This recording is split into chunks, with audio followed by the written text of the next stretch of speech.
Welcome back to the Music Weekend. This is Bill Neal, and this is going to be a fun hour.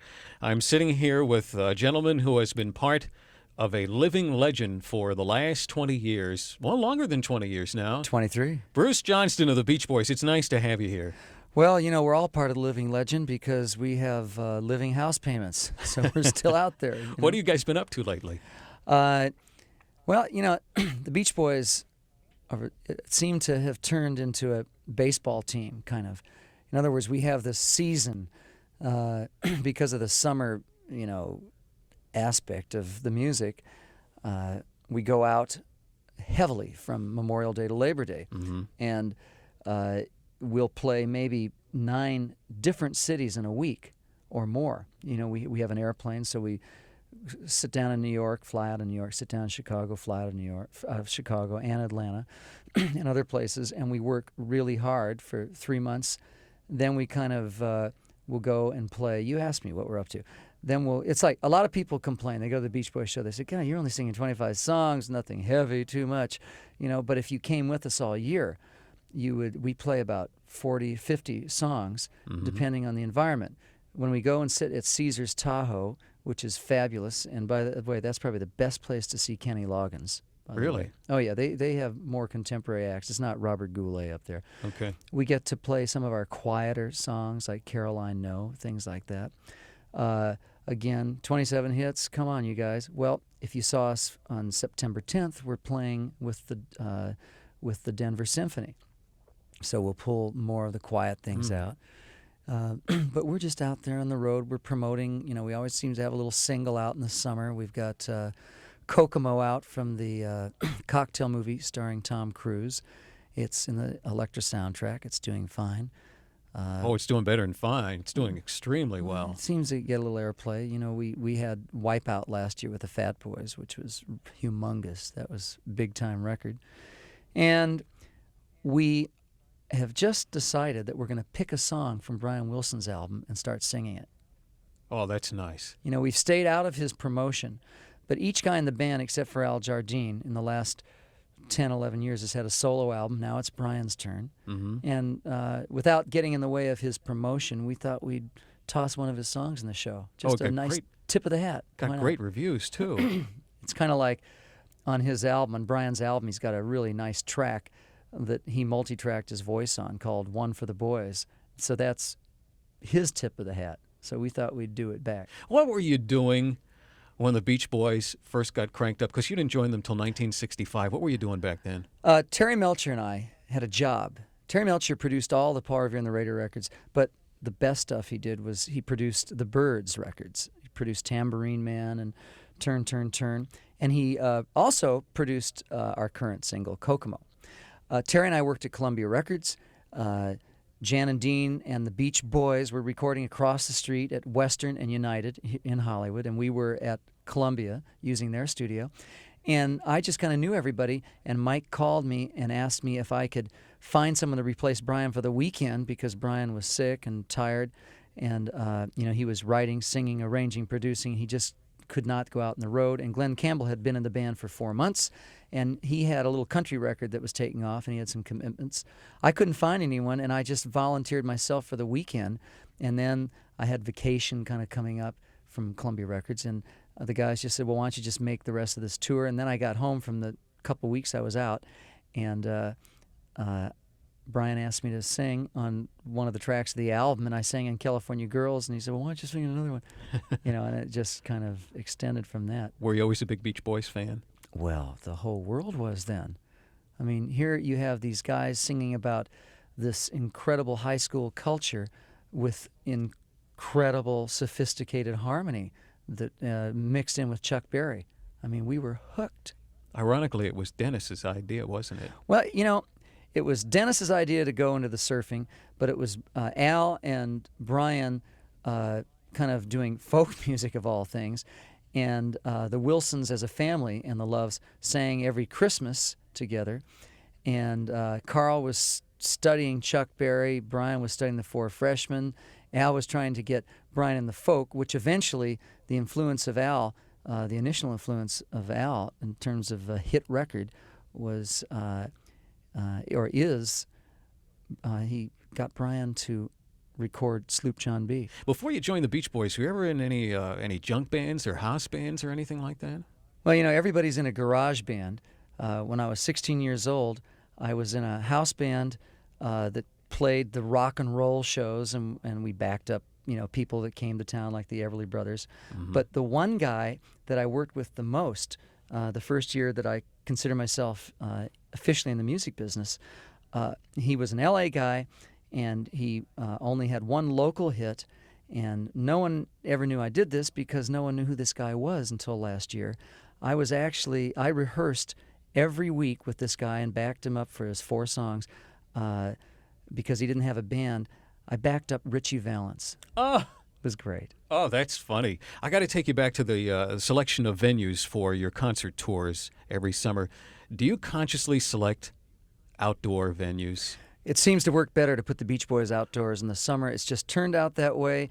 At least we don't have to fool around with canceling a show because of snowstorms, because that really did happen.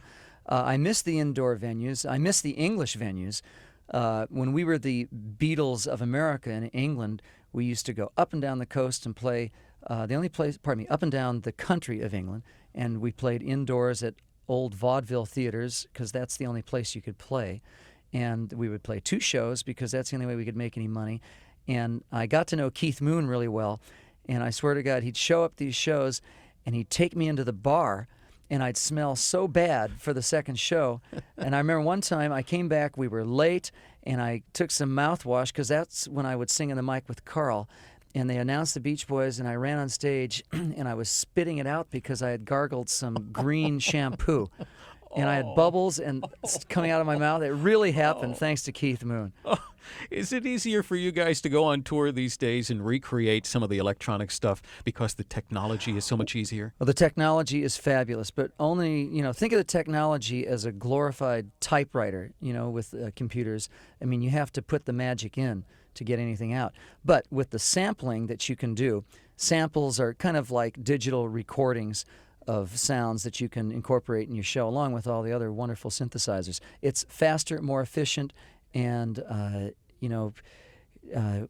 would have made Good Vibrations kind of get finished a lot sooner, maybe 4 months sooner. With all the different musical trends that have taken place since 1962, why has the Beach Boys music just lasted and lasted and lasted? Well, I think the Beach Boys have sung. The music's about growing up in America. It's become part of the culture. I think a lot of parents now probably dropped a lot of acid and went through that whole thing post-Beach Boys, and they don't want their kids to kind of get into that, so they feel real safe sending to us. Our range is somewhere between Sesame Street and Animal House.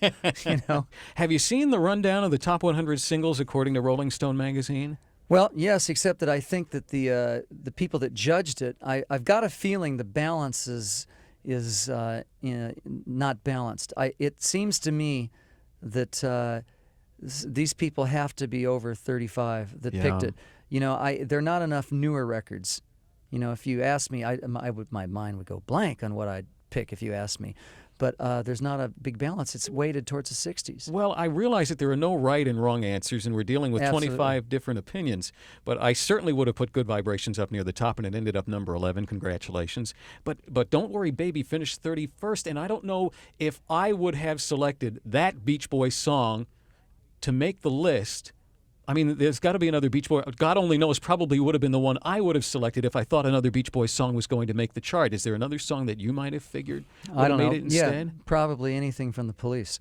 I mean, you know what I mean? It's just, I don't know. It's only Rolling Stone. I mean, it's not that they don't matter, but it's something, it'll sell some papers. How exciting was it to be inducted into the Rock and Roll Hall of Fame this past year? Well, it's okay. That's the best you'll give it. That's the best I'll give it. It's just another thing, another event to me that'll probably go on TV and make some money. Isn't that a landmark for you, though? I'd rather have a Grammy. Well, I already have one. I'd rather have another one. I don't base it on being alive and being able to stand up. I base it on the quality of your song and then your record. To me, I'm more interested in songwriting than being at the Hall of Fame. I mean, it's obvious they're going to have a Hall of Fame. It's no big deal. when all of you guys were out testing the waters individually back in the 70s, you made the chart with the song that you wrote. It wasn't your vocal, but Well, it's had I wrote, I write the songs. Yeah. Had I given it to our band, it would be like probably would have been number one, sold 8 million records, and it would be like giving Tie a Yellow Ribbon to the Stones. That would be a definite career ender for most artists, as opposed to Barry Manilow. At that point, that was a real that was his biggest record. It was Yeah. wonderful for him. were you happy with the way it turned out? Oh yeah, it's almost he turned it into magic, But now he probably can't get arrested on the radio, It's because the times change again. You guys not only do for yourself and for each other's product, but you've also backed up some other heavyweight people on their product. Well, I know Carl and Alan and Dennis and Billy Hinchy, who plays keyboards for us, sang on "Wishing You Were Here," Chicago. Carl and I did "Don't Let the Sun Go Down on Me" several years ago, with Tony Neal, by the way, and then for Elton John. And then I used Tony Neal, believe it or not. Tony and I sang the backgrounds on the Wall album by Pink Floyd. No kidding. And I saw Roger Waters the other night, and I said, "How's Dark Side of the Moon going?" He says, "Well, it's still in the charts. It's in its 15th year." I'm not kidding, on Billboard. That's true. And Carl and I flew to London in January, and we sang on 2 tracks of Elton John's new album, and one of them, I think it's called "Since God Invented Girls." Your kids have aspirations for following along and continuing this on for generations beyond us? Absolutely, and I can't wait till they get in the music business after they get their MBAs in business. They love the songs. I've got 3 boys, 10, 6, and 3, and they love the Beach Boy concerts. I know my 10-year-old just did a lip sync kind of thing at school to California Girls, which is great. But I try and get them to go see other concerts, and they don't want to go. They want to see the Beach Boys. And the TV show Sesame Street, I just talked to them this morning. We're going to do a video, an animated video for Sesame Street if I Get Around. Oh, wow. So it's great that this stuff is reaching, through the generations. When you go out in public, when you go out on tour, and there were times in the 70s when you had a new album that you were trying to expose to an audience, and they would sit there and wait patiently and then get excited when you went back and you played the old stuff. Is that frustrating or is it flattering? Well, it's frustrating, flattering, and profitable. What are you going to do? I mean, you can't go. Elton John did something once. He did a concert and he debuted a new album at Wembley in front of 100,000 people, and they got bored. And we were on the show, and we killed everybody because we played our hits. So I think you have to play your hits, and you have to, hopefully, if you have a new album going, you can play the tracks that people are beginning to get familiar with on the radio. We had Wipeout with the Fat Boys last year, so now it was a hit, so people love it. But maybe if we hadn't recorded it and we just played it, they would go, "What?" Or if it was a track that wasn't a hit. You have to play your hits. You guys have always done something new every time you've released a new album. What have you done differently on this new LP now? The thing that we did on this LP is that we haven't made an LP in 4 years. We've gotten very subtle. We probably give the illusion of having new albums out, but we haven't recorded anything other than singles. We had a really interesting single called "California Dreamin'," and we've got "Kokomo" this year. We had "Wipeout" last year, but these are just singles with no album. We had an album go gold recently, but it's called "Made in the USA," and it's a compact disc and tape, I guess records too, but it's a 25th anniversary of the Beach Boys. But we will make a studio album for 89 or 90. You guys had a lot of really high-profile people appear and travel with you from time to time. Well, who plays drums with us is John Stamos. He's got his own TV show, and he's just been out this summer banging the drums, and he's great. Had to be awfully exciting for you back in the late 60s. I think it was 68. You guys broke the Iron Curtain and were the first to go behind and tour in Czechoslovakia. That had to be a thrill for you. Well, it was in Bratislava and Brno, and Dubček had been deposed 6 months before, so the Russians were in there real uptight. If there was any controversy, they cut the music festival video feed off, and out in front of our hotel they had Russian soldiers with machine guns. But we played in Prague, and there was no air conditioning. It was in the middle of summer. We were indoors, and it was fabulous. I mean, everybody kind of took their shirts off, and they were waving over the head of the audience, and it was exciting to sit there and sing "Surfing USA" behind the Iron Curtain. But we haven't had a chance to go back. Welcome back to the Music Weekend. This is Bill Neal and my co-host, Beach Boy Bruce Johnston. I have to ask you about Pet Sounds and Good Vibrations back in the 60s. Now, if my facts are right, that song, which was very expensive at the time, cost $16,000 to produce, 17 sessions over 6 months at 4 different studios. You used a Jew's harp. There were sleigh bells in there. What else? A harpsichord. Theremin. And what is a theremin? A theremin in all those old 50s ghost movies is kind of an electronic instrument that you break the beam with your hands and it goes, woo. That's all it is. Sure. Now, when that album came out, and really, it was a landmark album. Pet Sounds. Yes, it made music history. Paul McCartney then turned around and said that that was one of the inspirations for Sgt. Pepper a year later. That had to be an incredible thrill for all of you. Well, I went to England in May of '66. That's where I met Keith Moon. We had already done one tour. Then I went back in May. No, we hadn't toured. That's right. So I went over there in May, met Keith. He introduced me to the Beatles, and I played him Pet Sounds. And then McCartney got back to us and said, well, that is our inspiration. But, you got to remember they were making Revolver and Rubber Soul, too. So they were well on their way to Sgt. Pepper. And Good Vibrations was written for Pet Sounds, but Brian put Sloop John B. in instead, which was written for Summer Days and Summer Nights, the first album I sang on that had California Girls in it. Was the song ever re-released except in the original version in '66? Well, other than the Todd Rundgren cover, in the 80s, the early 80s, Capitol hooked together Good Vibrations. I couldn't believe they did this. They took Good Vibrations and they took a piece of it and hooked it together with California Girls and some of the surf songs. It was fantastic, and the record sold. This medley sold 1 million copies with Good Vibrations leading it out. I can't let you go without asking you, how difficult was it to overcome Dennis's death in '83 for you and the brothers? Well, personally, I don't think any of us have overcome it. Even my little boys, 2 of my little boys remember Dennis. He was always so nice to them. And my wife and I talk about it. Sometimes I turn around on stage when I watch. We have 2 drummers. We've got Mike Kowalski, and then when Stamos comes in, sometimes Kowalski plays just like Dennis, and sometimes I turn around to just see if he's there. So I still miss him. But professionally, I miss him professionally, but the day we had the press conference to respond to his death, that afternoon we went in and recorded because we knew he would do that. So we worked on, I forget what the record was, but we went and recorded something. You guys got quite a little celebrity carpool going in your neighborhood, don't you?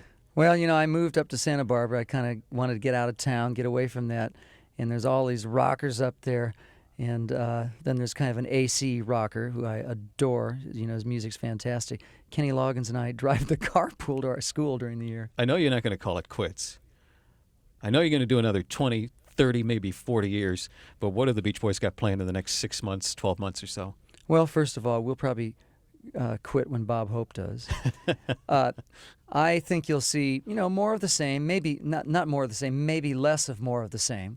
But what I'd like to do is I'm having Pet Sounds orchestrated so we can perform it, so maybe some guest artists can play it, orchestrated for symphonies. So you might see some upscale music done in an environment where people aren't going to shout out for Barbara Ann.